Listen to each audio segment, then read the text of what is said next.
Okay, this is your human mock feedback for the second part of the exam paper, which is resource management. Okay, so the first question, the answer was C, 6 times bigger for bananas. The second question on that section, how does increasing food miles lead to a larger carbon footprint?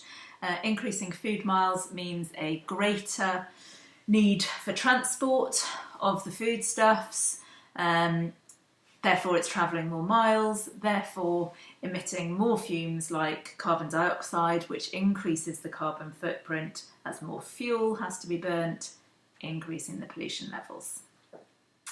Number 3, to what extent? So you have an evaluation of the issues. To what extent is it preferable to source food locally in the UK rather than import food from abroad?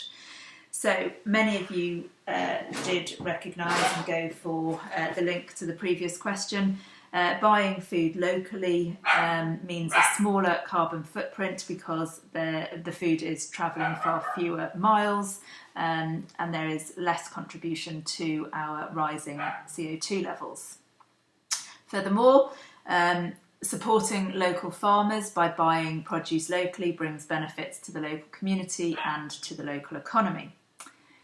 Many consumers feel safe and secure about knowing that their food has been locally grown. Some assurance of quality perhaps comes from buying food sourced locally. Also, there's a kind of trending factor. Locally sourced food is trending, and therefore people might want the feel-good factor, that apparently it's good to buy local. You've got to have a but in there because it's a to what extent question. So, but, however, some food, strawberries, we can't talk about bananas, strawberries require such high energy inputs that the carbon footprint isn't always lower just because you're sourcing it locally. Also, by importing food from abroad, especially importing fair trade foodstuffs from LICs and NEEs, we are aiding economic development in those countries. Number 4, the missing things were fluctuating, not sure, coal and 1992. Next one, give 2 reasons why the use of coal decreased between 1985 and 2015.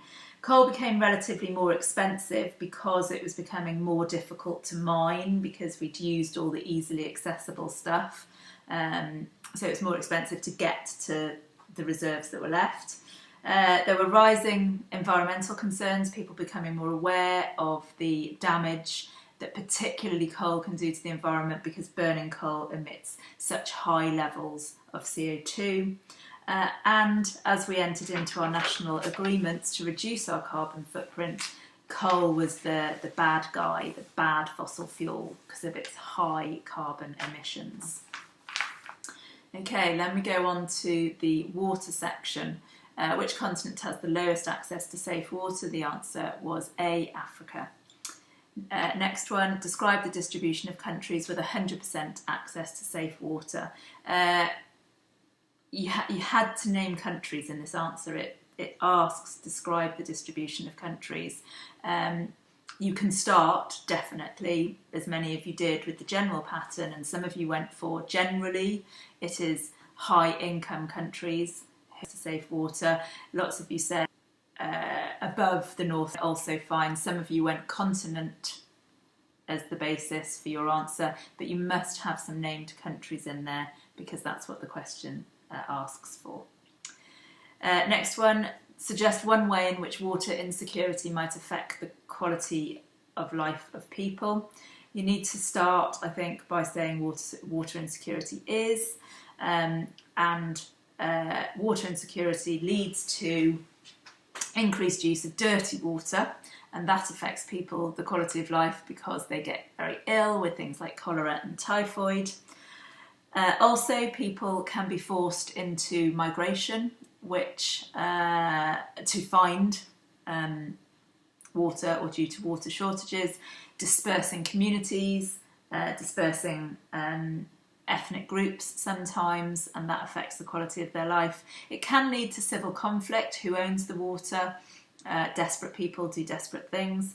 And the impact, the economic impact of water insecurity, in that you might not be able to grow enough food if you can't irrigate your crops. You might not be able to develop manufacturing industry if you can't have enough water for industries to use. And so that has development and economic impacts which reduce income and affect the quality of life. Last one, examine the advantages and disadvantages of a large-scale water transfer scheme that you have studied. Too many of you went with HITOSA.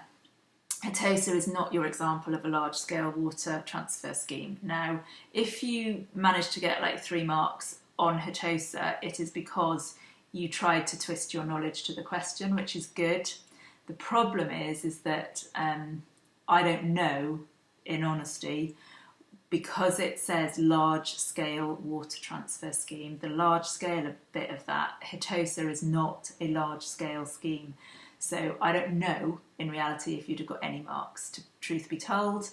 Those of you that twisted your knowledge and made it about water transfer, I did credit it. Who knows if they would in the real thing. So the one you should have chosen is the South-North Water Transfer Scheme project in China. And the advantages and disadvantages, if you went for the right one, generally speaking, you were all right with the advantages and disadvantages.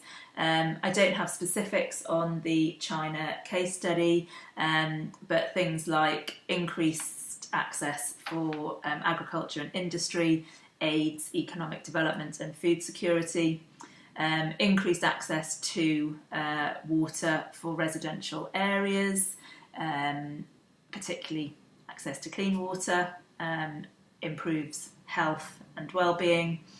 There may be employment opportunities and certainly economic development.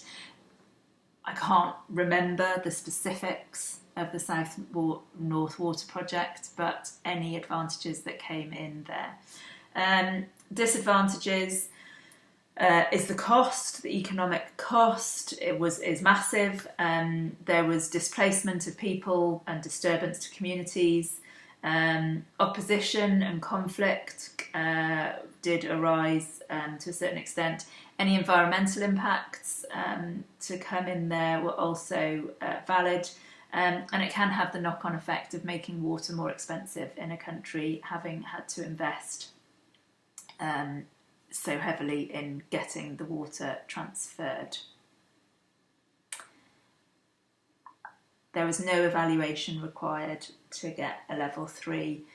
Level 3 is detailed knowledge of the advantages and disadvantages of a specific large-scale water transfer scheme. So to get 6, you've got to have some supporting data, some actual specific China evidence. Shows thorough geographical understanding of the advantages and disadvantages, so making sure you're linking to knock-on effects. So economic development, agriculture and industry can develop with access to water. This leads to increased economic development, better, improved economic development. So this means that bit if you're right at the top of level 3, which is 6 out of 6. I'm done.